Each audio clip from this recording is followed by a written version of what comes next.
So let's talk about how branding, how the pitch, the appeal, how that works. Everything that we do, every piece of our community gives off some kind of a signal, right? It tells us something about where it came from or who designed it or who it's for. So there are a lot of signals that any congregation, my congregation, your congregation, or any group or organization gives off. And the question is whether those signals are aligned in a way that really communicates something powerful, or whether they're all over the place and whether they're just noise. The goal of having a coherent brand is to break through that noise by aligning those signals that you're sending off in all kinds of ways that you may or may not have noticed. Now, we live in a time where there are literally billions of pieces of content shared on Facebook and Twitter every single day.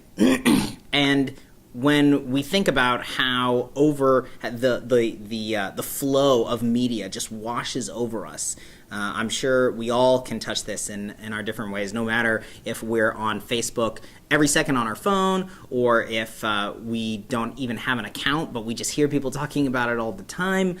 We all know what that feels like. So when you think about what it takes to break through that and to reach the people that could really benefit from being a part of your congregation, your religious community, if they knew you were there, just think about the magnitude of that challenge, right? And the alignment is where the power to break through really resides. Because once people start to engage with you, if they see that alignment, if they pick up a little signal here, maybe they read an article about you that mentioned your congregation in the newspaper. If that gives off a signal that they like, and then they go check out your website and they really like what they see, or they found your Twitter feed and they really like what they see there, that's going to make them want to engage more, and it's going to bring credibility to you because they will see that you know who you are, you know what you're doing, and that's what's allowed you to align those signals. To bring home the power of signals in all kinds of ways, just think about any experience that you've had in which you were invited someplace and then showed up and realized that you didn't feel like you belonged. I remember when I was in high school, I got a scholarship from a local community group, and they were having a banquet for scholarship recipients. So, put on my tie, went with my dad down to the banquet, and even though I was supposed to be an honored guest, I felt so foreign. I felt like I didn't belong. It was in this function hall and that I'd never been in, and these folks clearly used all the time, so they felt very comfortable in the space. I didn't really know the kind of conversation I should be having. Should it be more personal? Should it be more about current events? Should I just be, thanking them all the time? I didn't really know. I know how to use a knife and fork, but I didn't really know how the dinner was going to flow and what to expect to come next in terms of the courses or how much I should eat or not eat.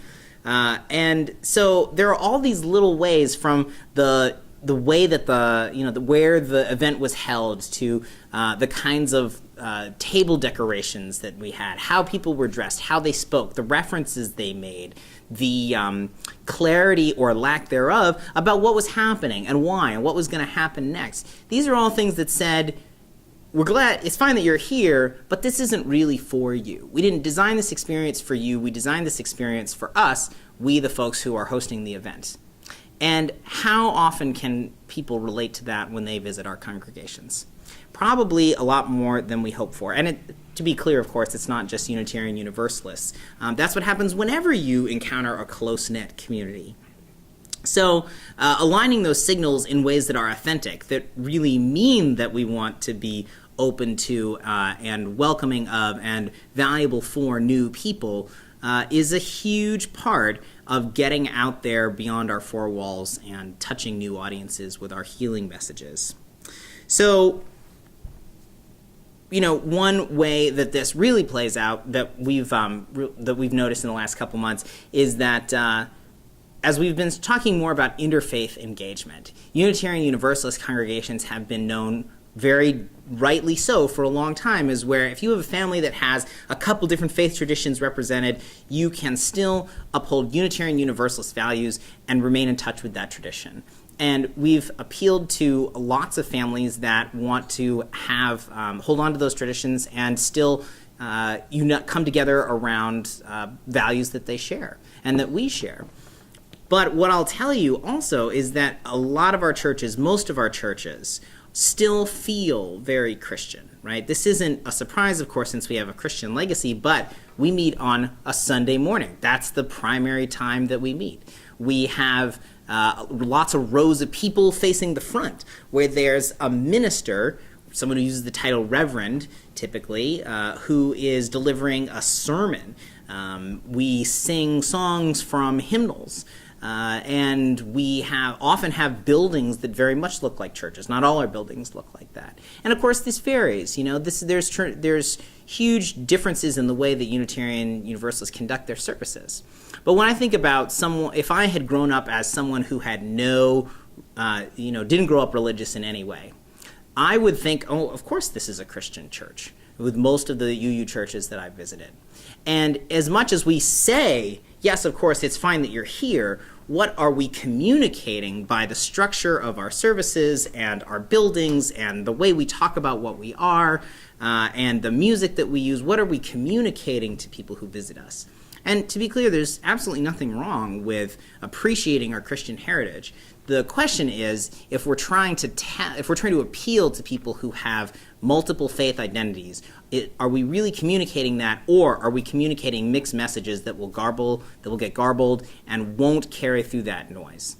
What would it take to pull those into alignment in the ways that we would really find meaningful?